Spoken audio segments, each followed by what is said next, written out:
Lucky Boys Podcast. There's a lot of attention to detail and planning to go in to pursue something that you're passionate about and monetizing it. That middle story, that you know, the ups and downs. Man, I think that there's definitely a lot of failures or lessons learned, in a sense of failures being in terms of, like, I think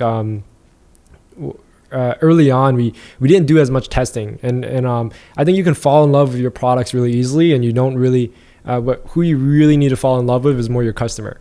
You know, it's not like when you make a product, right? It's like, or a company or your service or whatever you're selling, you're like, man, like this is my baby, right? And you know, nobody thinks their baby is ugly, right? So it's like Facts. yeah, so it could be the ugliest thing in the world, but like you're like, man, like this is my baby, like it's like most beautiful, most gorgeous, handsome baby there is.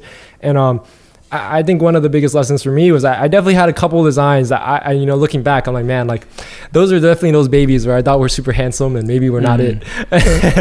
And I was so confident on it, and I bet on them.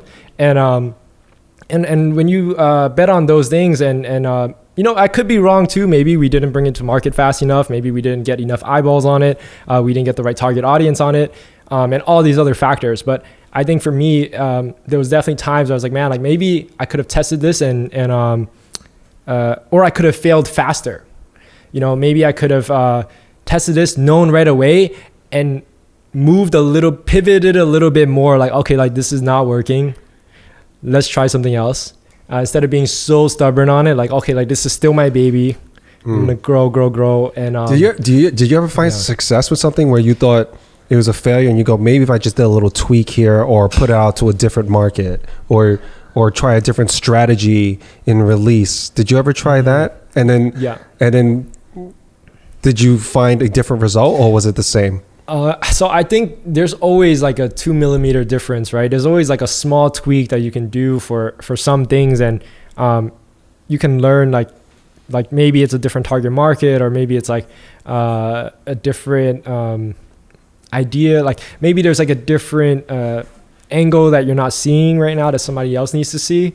But that's usually, people are blinded by the product. You know, they're like, hey, like this is my idea, like this is for this target consumer, right? And they don't see that other consumer. So I think it took an evolution process and a growth process for me to even think of those things. You know, in the beginning it was definitely like very like, hey, this is what I want to make, and that's it.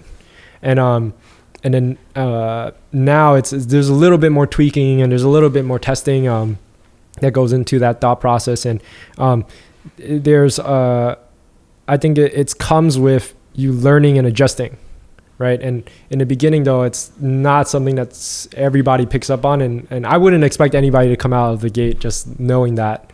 Right. Is there something that, you know, things that you can let the audience know, like to identify?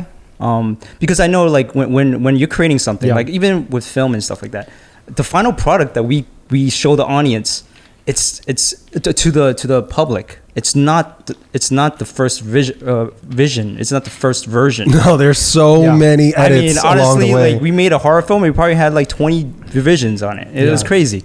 But yeah, how do you identify, like, okay, we understand, okay, this is not, something's working, so how do we tweak it? So I think you have to be like, one, really open to tweaking it, right? Like, so for me, it's always like, if you think about a movie, like this is the ending of the movie, right? Like, what is your ending of the movie? You know that this is your ending. Like if it's gonna be like, you start this brand, or you start this company, and this is what you want to do, and this is what fulfills you, or whatever it is that ending is.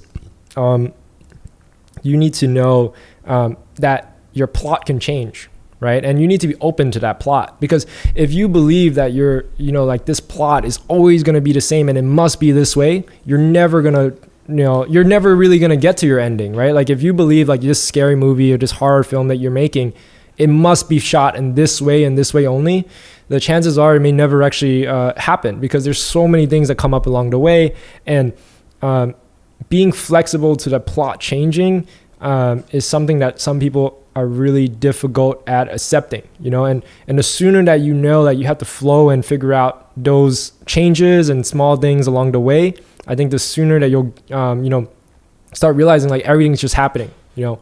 Right, it's meant to move in this direction, not that, because of what's available. But how do you know when to walk away from it then? Like, you know what, this is not working. I need to walk away, like abandon ship. And after all the hard work and falling in love with it, to walk away. How do you know? What are some of those signs? I think for me, I ask myself like what fulfills me, like what.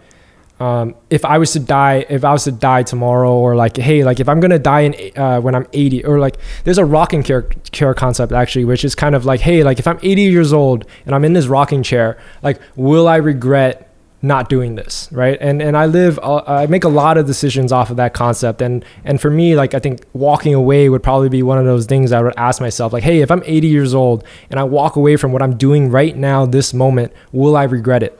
And if that answer is yes, like even a slight yes, like faintly, like, oh, like I probably would, then I'm just like, oh, I'm gonna stay, right? But if that answer is like, oh, I wouldn't regret it, like, fuck it, I'm starting something new, I have so much more, there's another chapter in my life, then I would walk away from it, you know? Right. I mean, there's so many people, you know, you are definitely in the minority in terms of the way you think and the way you follow up with how you think, right? A lot of people may think in that way, but won't be able to move in that direction. They'll be stuck in the analyzing phase, right? Where they're in a fork in the road and they're weighing the pros and cons and regrets or whatever moves them. It's either love or fear, right? And I see that you seem to move more towards self-love, right? Where a lot of others would move towards fear. They make the decision based on what will hurt less. They run away from the fear, right? Rather than running towards love. They run away, and that'll base the decisions for most of life. That's why most of us end up playing it safe, right? Yeah. So that's why I found it so fascinating to when Norm brought you in front of me, and he told me your story and how young you were and looked at everything you did. I was just like, this is incredible. I want to know. I kind of want to pick your brain and what kind of nurture that. Like, why do you move towards love instead of running away from fear, and how you base your decision making?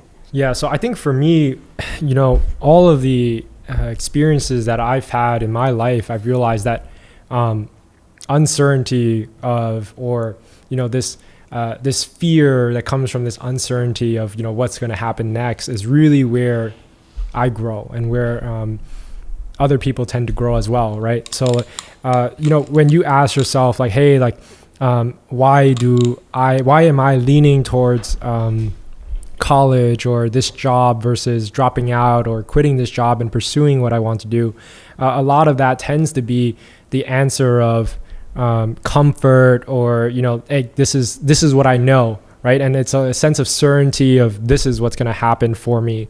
And what I really realized is in the sense of uncertainty, you know, and I go into an example where I just went skydiving last week, and I just remember, you know, this deep sense of like nervousness, like what the fuck did I just sign up to? I'm signing initially all these forms, like, oh man, like initial here, you may die, playing in the background, like, oh, like, you know, this is not, oh, no skydiver is 100% safe. No parachute is 100% safe. I think for me though, like in those sense of uncertainty, right? I try to stack certainty. I try to find those things that will grow my confidence in what I'm headed into, right? So in that moment of skydiving, I just saw everybody that was jumping. I saw them landing, and I was like, wow, like everybody's landing, nobody's breaking their legs. And I'm like, what am I really hearing? And I'm hearing these skydivers, the professional tandem jumpers, and they're like, hey, you know, I do like 15 jumps a day. I do about 3,500. Everybody here does about 2,500 to 3,500 jumps in a year minimum before they even do tandem jumps with you. I was like, wow. So these guys are doing 10 to 15 jumps a day. Their legs are still fine. nothing's crazy has happened to them. They're not, They're not limping. they're not limping, right? And so, people say success leaves clues. And for me, I was like, wow, like this is very successful in skydiving. You've not broken any legs. You're perfectly fine. I can model after you, right? And I always look for those things. I look like, who do I model after? Like what are they successful in? Like what made them successful? And like, how do I model after them? So for me, I was like, okay, like I found my role model for this skydiving incident. And, during the skydiving, people say like, hey, like nervousness and excitement is just 2 degrees apart, right? Like when you feel nervous and when you feel excitement, it's really the same feeling. It's like that same stomach. They're cousins. Yeah, they're like the same thing. It's but like you just have madness and genius. yeah. You just have to make that little shift, right? So I tried to, didn't really work. I tried to make it like, oh, I'm excited for what's gonna come, even though I'm like, what the fuck, I'm about to jump out this plane. And I'm going up, and I just remember once I get there, and it's like, okay, I'm 10,000 feet in the air. I got to do it. I'm just looking at I'm at the edge of the plane. I got to do it. So when they say 3, 2, and then just boom, like I'm out of the plane, and I'm suddenly upside down looking at the plane. I'm like, oh fuck, I really just jumped out of this plane. And as I recorrect and I'm facing the ground, and I'm freaking out a little bit still. I'm in panic, right? Like, and it's kind of like when you jump and make that first move, when you're uncertain about something, and you're gonna have that sense of panic, or you're gonna have that sense of, oh fuck, what did I just get myself into? If you quit your job or leave school. And for me, what I realized though was like, hey, like, you know what? A couple seconds later, the parachute opens. Once the chute opens, right, there's this sense of just not necessarily stillness, but it jerks you back up, and then you're like, wow, this is the moment. This is what's happening. And in that moment, I was so present, and I just looked at everything, and I was like, wow, like, you know what? Like, this is what it is, and I started appreciating everything. And in that sense, when I jumped, that uncertainty and all of those like that nervousness that was building up in me, I was like, wow, like I did it. I already made the first jump, right? It's the hardest part is already over, and now there's a sense of appreciation.